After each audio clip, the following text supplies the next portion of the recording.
Okay, so we've created the storyboard for our dice roller app, and there are some things we need to do to prepare for this, and that is we need to bring the graphics in that we're going to use. We have the logo at the top and then our dice images. So I'm going to go into our course site in Canvas, and I'm going to scroll down into the modules area. In the module area, I'm going to come down to Unit 1, and I have in Unit 1 the SMCC orange logo. So I'm going to right click on that. Actually, I'm going to go ahead and open it up. I'm going to click on it, and I'm going to download that. Then I'm going to go back to the modules, Unit 1, and I have a zip file here called Dice 255 by 255. I'm going to bring that in, download it. I want to open up my download, and I'm going to extract all. So we're going to take that zip image and find all the graphics that are part of that. And you can see here there are 7 images. First one's called Roll 'em. It's named Die 0. And then we have our 6 faces of the die. So having done that, I'm going to open up Visual Studio. And I'm going to create a new project. I can click here on New Project in the Start splash screen, or go to the File menu, choose New Project. And I'm going to create a Visual C# project for Windows. And I want to use this Windows Forms application. Windows Forms are a way of creating an interface basically by dragging and dropping objects. And I want to give it a name. Since this is Unit 1, I'm going to call it 01 Dice Roller. And I'm going to create a BB version as well, so I'm going to put a CS here for C#. So 01 Dice Roller CS. I'm going to browse where I want this to be saved. By default, it will go into your Documents folder, inside the Visual Studio folder, inside the Projects folder. I have a folder here for C#. That's where I'm going to save it. I'm going to click OK. Now what's happening behind the scenes is creating our project for us, which consists of several different source files. We'll get a project folder, and that folder will contain other folders and several files. Now here's my project. I have a Windows form. Form is simply another name for a Windows object or control. And everything we're going to create is going to be inside this form. Over on the right-hand side, we have our Solution Explorer, which shows us the different things that are part of this project. So think of the project as being a solution. As we said, developing software starts with a problem. So we're developing a solution for that. One of these objects here is form1.cs. That is my form here. Below that is a Properties panel by default for Visual Studio. And you can rearrange these panels. Out of the box, you have the Solution Explorer with the Team Explorer tab, and then below that we have the Properties. We're going to use the Properties quite a bit, so I'm just going to scroll my Properties up a little bit so I have more room here.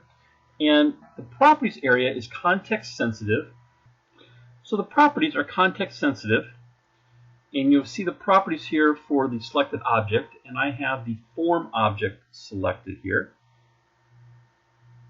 And I can scroll through the properties. Now there's some buttons here at the top. Actually, at the very top, it shows me what object I'm looking at. So I'm looking at an object named Form1, and it is built on a class designation of system.windows.forms.form. So it's an instance of the form class, but this instance has a name of Form1. So my first rule as you start out is never rename Form1. Always leave this Form1. We'll look down the road at how we can change that name. At least initially and throughout most of this course, we're only going to have one form. So leaving it named Form1 is perfect. There's no problem. But it has all these properties. Now the buttons here below that, this one allows me to categorize all the properties. So everything that deals with appearance is together. All the things that deal with behavior are together. The problem with this is unless you know what properties fall in which category, you may have to hunt for those a little bit. So I prefer to have the second button clicked, which is the properties listed alphabetically. Now, you'll notice that the name property is at the very top. They put that in parentheses along with some properties for application settings and data bindings. So those are always at the top. Everything else is alphabetical. I'm going to scroll down to the text property. Notice it also says Form 1. The text property is what we see appearing up here in the title bar of our form. So I'm going to change that to dice roller. I'm going to put in parentheses C#, just so I can keep it separate in appearance from the VB version we'll create here a little bit later. And I can also change the size. Now, one thing I can do for the size, I can grab handles and move them around, and I can visually select the size for my form. Remember, this is going to be our window object on the desktop solution.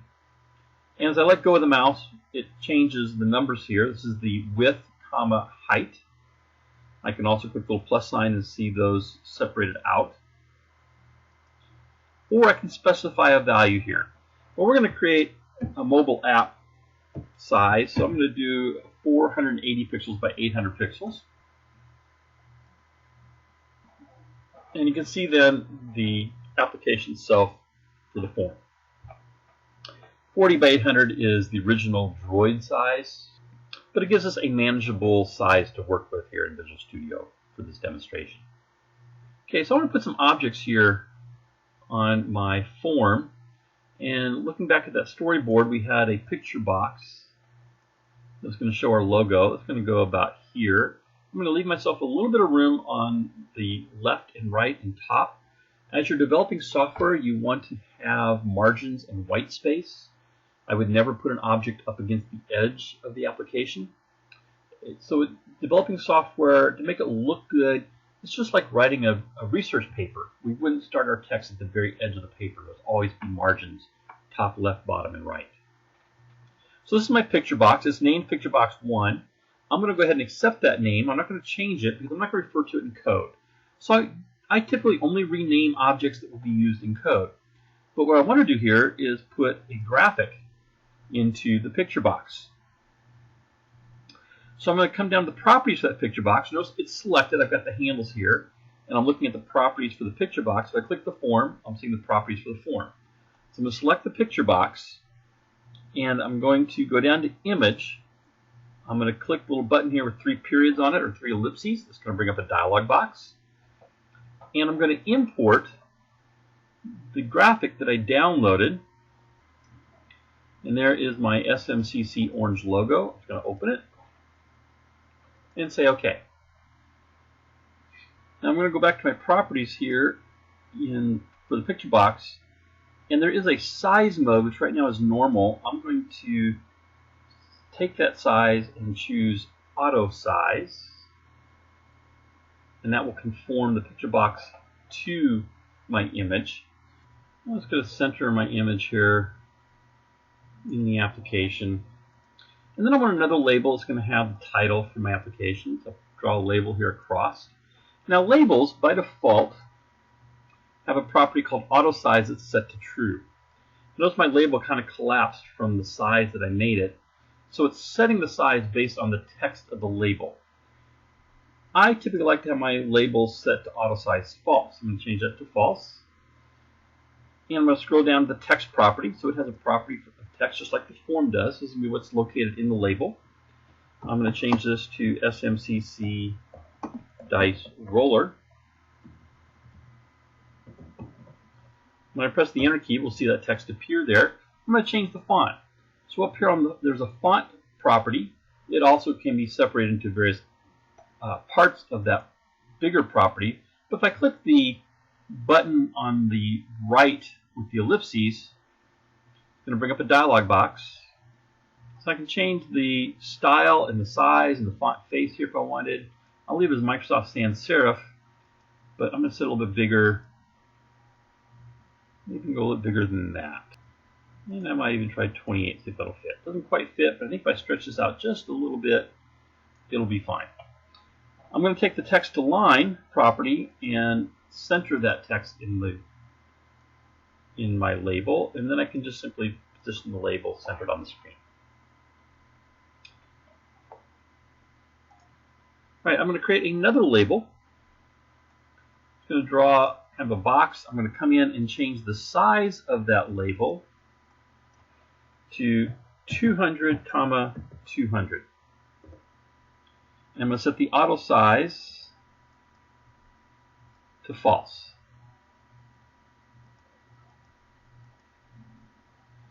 I don't want any text in this label, so I'm going to remove the text. And I'm going to scroll up to the border style and give it a border style of fixed single. And then finally, the name. I'm going to give this a name because we refer to this in code. And as you saw on the storyboard, my name is LBL die 1. It's our first die of the two. LBL tells me it's a label. It's called Hungarian notation. So when I'm renaming labels, I always start them with LBL. Now I want to get our images in here. I'm going to go back to my toolbox over on the left-hand side. I'm going to scroll down to the components and find the image list component, image list control. I'm going to drag that over onto my form and just let go. Now this is a non-visible control, so it puts it in what we call the system tray. But it is an object and it has properties, and I can see the properties over here in the properties window for image list 1. I'm going to rename this IMG dice. Now the depth bit I usually set to 24 bit. But the graphics are all black and white, so 8-bit, even 4-bit would be fine. We'll save some space in our executable by keeping it smaller. But I want to reset the image size here to 200, 200. And on some computers, depending on how the screen resolution is set up, you may need to make this smaller, like 150, 150, because Visual Studio is going to expand them. So I usually come down by about 75%. And here we're going to do 200 by 200, which was the size of our label. And then the last thing I need to do here is go into the collection. So the image list is a collection of images. Brings up a dialog box. I'm going to click Add. And I'm going to go find that folder of dice 255 by 255. Open that up. And I'm going to click on die 1, click on die 0, hold down the shift key, click on die 6, that selects all 7 images, and I'm going to say open. So here are my images, and they each have an index number starting with 0. And so I named them this way, die 0 through die 6, to correspond to the index numbers. And since it alphabetizes them, this works out really well. So in index 0 is die 0, index 1 is die 1 with the 1 dot, die 2 is 2 dots, that's index 2, and index 6 has the 6 dots. I'm going to say OK. Now what I want to do is link my label to that image list. So I'm going to go back to the label, I'm going to click on it, go into the properties, and there's an image list property here. And the one thing about an image list is every image has to be the same size. So these are all 200 by 200. I'm going to select IMG dice as my image list. And then finally, for the image index, I'm going to start with 0. I'm going to get this little roll-on label. Okay, I'm going to make it easy to get the second one. I'm simply going to select it, do a Control-C to copy, and a Control-V to paste, and put my second dice here. Then you can use the cursor arrows on the keyboard to nudge them, go a little more space, just bring these over a little bit. Still leaving some margin there. But there's our 2 dice. Now I need to name the second one. It's by default named label 2. I want to change that to LBL die 2 in the properties.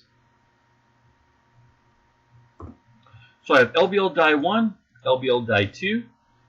I want to add a button. So in the toolbox, I'm going to select the button control. I'm going to create a button underneath my 2 dice. I'm going to name the button, and button names start with BTN. That's the Hungarian notation. Now this is really something used more by Visual Basic programmers. C# programmers typically don't use Hungarian notation, but I really like it. It shows me my code. I'm looking at it, what kind of object it is. So if I see BTN something, I know it's a button. In addition to Visual Basic, I use it in C# and ActionScript and Java and lots of other stuff that I code in. So we're going to name this BTN role. Now I capitalize the R. We cannot have any spaces in our names. They're generally lowercase, but each subsequent word I use in uppercase. This is called camel casing. Simply makes it a little more readable. It doesn't really matter how you name this. You can use all lowercase, all uppercase, whatever, but this is sort of the standard of lowercase with each letter, subsequent letter of each word done in uppercase. And in C#, it cares how you write things. So if I refer to this with an uppercase R or name it that, and I refer to it later with a lowercase r, C# will see those as two different things.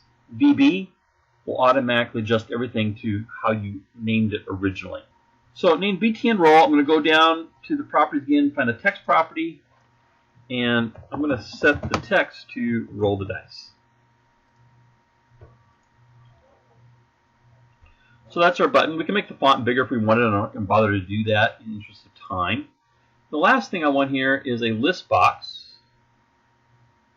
It's going to show the history of our roles. And I'm going to name the list box LST roles, plural with an S. And this one I will change the font a little bit.